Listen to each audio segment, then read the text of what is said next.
9, everyone. 6 o'clock here on your Tuesday. Jason and Alicia here with you as we head into what's coming later today. Ooh, it is excessive heat for a few days here, and the fair is right around the corner. So let's get right to meteorologist John Ziegler with more on what we can expect today. Yeah, it's a tough one today. I mean, it's definitely one of those days where it's like it's way too hot, and it's the muggy type hot. This isn't just going to be heat. It's going to be very high humidity. Excessive heat warning, that goes into effect until 11 today.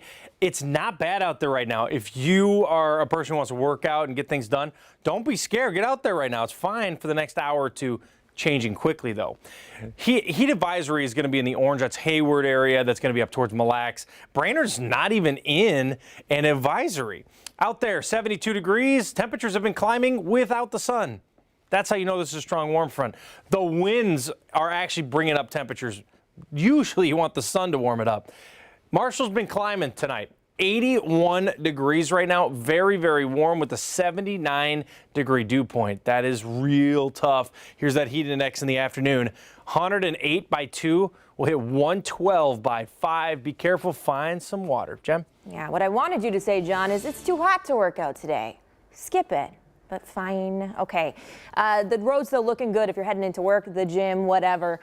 This is the South Metro, the Apple Valley, Burnsville area, 77. You're looking good. And that's really continues to be the story across the Metro. We're looking at the Split. If you're heading down to the Twin Cities from the Split, that's, well, gosh, my goodness, struggle to find cars there this morning. I did find one. Bottom line, you're good this morning. Watch, though, Jason, this evening for road buckling because of the heat. Yes, that is definitely possible, Jen. Thank you so much. Turning back to our top story this morning, dangerous heat moving into the metro, as we've been saying, in the next few hours. Yeah, we're talking temperatures that feel above 110 degrees. It's going to be the hottest day we've seen in years. We do, of course, have team coverage to help keep you safe. Eva's in Golden Valley, but first, let's get over to Cece, who's live for us in St. Paul. Hey, Cece. Hey, good morning. And as we have been mentioning all morning, this excessive heat warning in effect from 11 a.m. today until 10 p.m. tomorrow.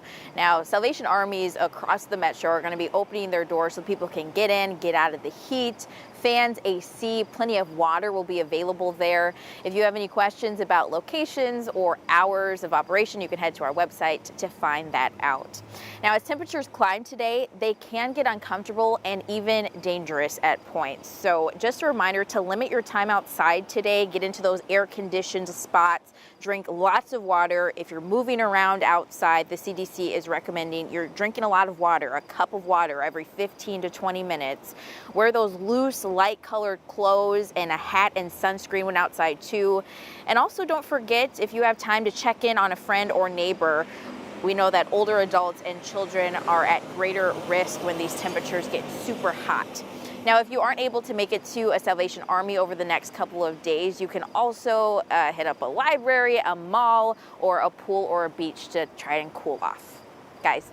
All right, Cece, thank you very much. Let's continue our team coverage here and check in with Eva right now, who's in Golden Valley. And Eva, days like this can lead to a preventable tragedy inside your car. That's right, Jason. We're going to do a little math this morning. So on days that are 75 degrees, so much more mild than today, it takes just 30 minutes for the inside of your car to hit 104 degrees. And on days like today, when it's 95 plus, it takes just 5 minutes for the inside of your car to reach 102 degrees. And those temps can be deadly for a child. As for parents, it's easy being in a hurry and forgetting to look in the back seat. Experts suggest buckling a stuffed animal in the front seat or putting something you need in the back seat with your child. Put one of your shoes back there. Some people say put your phone, put your purse, put your wallet. Hopefully it will trigger you to look back and notice, oh, my child is back there too. I need to do something.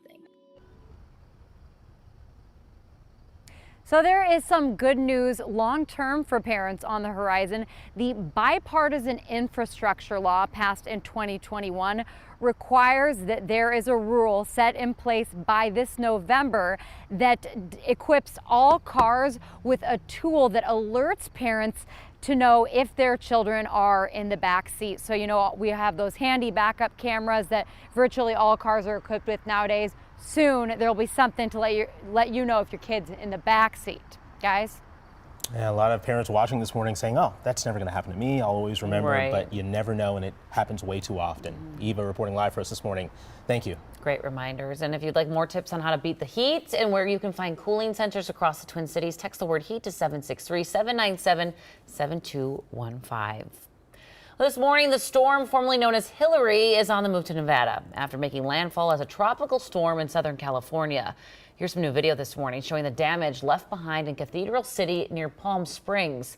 You can see it's a muddy mess in this neighborhood, and city officials there are saying they made 46 rescue operations due to all the mud. Officials say the fast-moving storm not only turned roads into swift-moving rivers, but triggered mudslides that are cutting some communities off.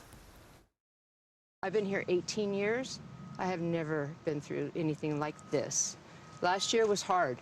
This year is really tough. So now I wonder what the heck's going to happen, next. So hopefully we don't have this much weather and we can all get back on our feet.